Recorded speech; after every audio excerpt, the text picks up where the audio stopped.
La ville après les fêtes. C'est dommage. En ville, on ne voit presque jamais les saisons. On dit qu'il fait froid ou qu'il fait chaud, c'est tout.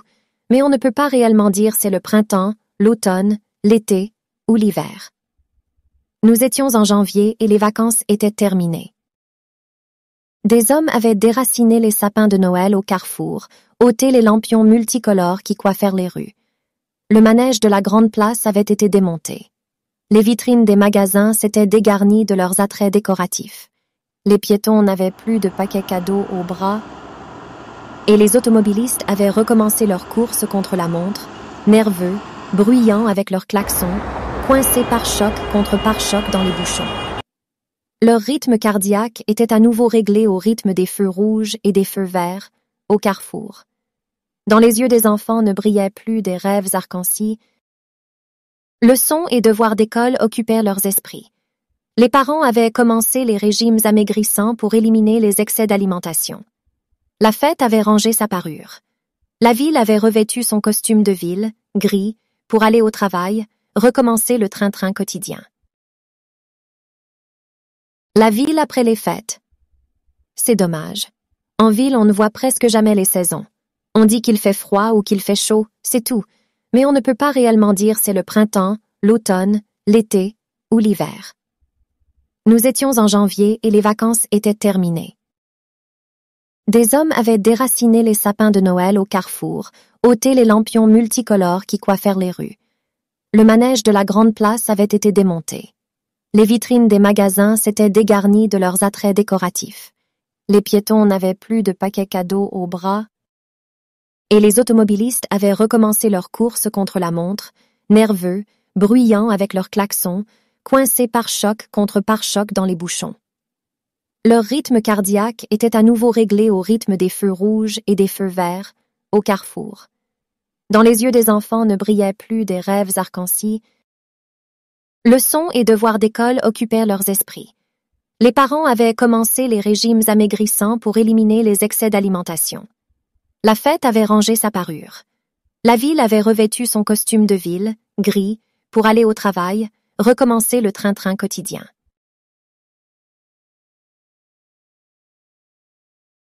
La ville après les fêtes. C'est dommage. En ville, on ne voit presque jamais les saisons. On dit qu'il fait froid ou qu'il fait chaud, c'est tout.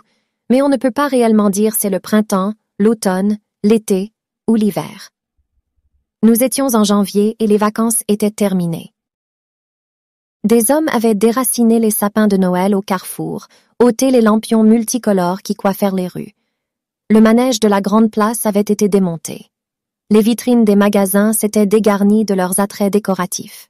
Les piétons n'avaient plus de paquets cadeaux au bras et les automobilistes avaient recommencé leur course contre la montre, nerveux, bruyants avec leurs klaxons, coincés pare-choc contre pare-choc dans les bouchons. Leur rythme cardiaque était à nouveau réglé au rythme des feux rouges et des feux verts au carrefour. Dans les yeux des enfants ne brillaient plus des rêves arc-en-ciel. Leçons et devoirs d'école occupèrent leurs esprits. Les parents avaient commencé les régimes amaigrissants pour éliminer les excès d'alimentation. La fête avait rangé sa parure. La ville avait revêtu son costume de ville, gris, pour aller au travail, recommencer le train-train quotidien.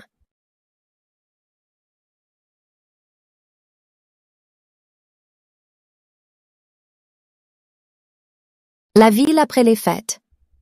C'est dommage. En ville, on ne voit presque jamais les saisons. On dit qu'il fait froid ou qu'il fait chaud, c'est tout. Mais on ne peut pas réellement dire c'est le printemps, l'automne, l'été ou l'hiver.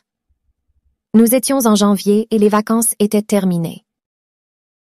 Des hommes avaient déraciné les sapins de Noël au carrefour, ôté les lampions multicolores qui coiffèrent les rues. Le manège de la grande place avait été démonté. Les vitrines des magasins s'étaient dégarnies de leurs attraits décoratifs. Les piétons n'avaient plus de paquets cadeaux au bras et les automobilistes avaient recommencé leur course contre la montre, nerveux, bruyants avec leurs klaxons, coincés pare-choc contre pare-choc dans les bouchons. Leur rythme cardiaque était à nouveau réglé au rythme des feux rouges et des feux verts au carrefour. Dans les yeux des enfants ne brillaient plus des rêves arc-en-ciel. Leçons et devoirs d'école occupèrent leurs esprits. Les parents avaient commencé les régimes amaigrissants pour éliminer les excès d'alimentation. La fête avait rangé sa parure. La ville avait revêtu son costume de ville, gris, pour aller au travail, recommencer le train-train quotidien.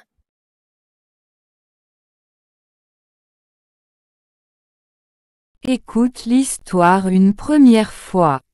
À la deuxième écoute, coche ce qui est vrai. Ce texte décrit un village, une ville, une fête foraine.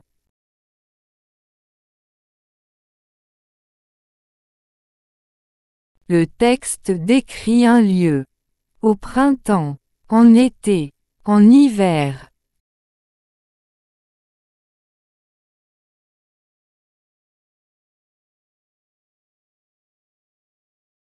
La fête qui vient de se terminer est la fête de Noël, du travail, du 14 juillet.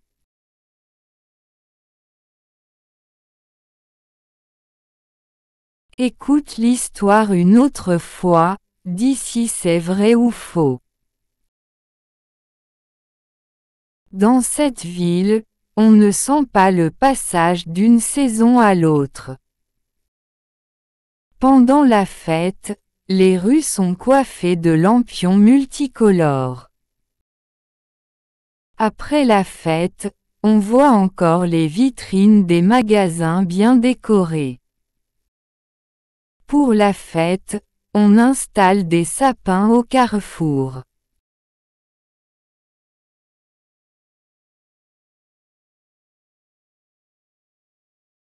Réponds aux questions. Qu'est-ce que le narrateur ne voit plus dans les rues après les fêtes? Qu'est-ce que le narrateur ne voit plus dans les rues après les fêtes?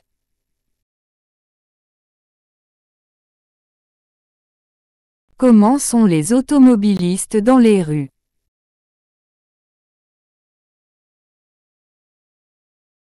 Comment sont les automobilistes dans les rues?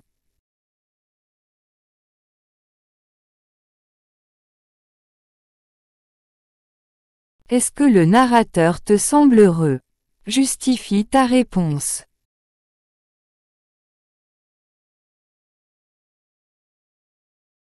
Est-ce que le narrateur te semble heureux? Justifie ta réponse. Pourquoi les parents commencent-ils des régimes amaigrissants?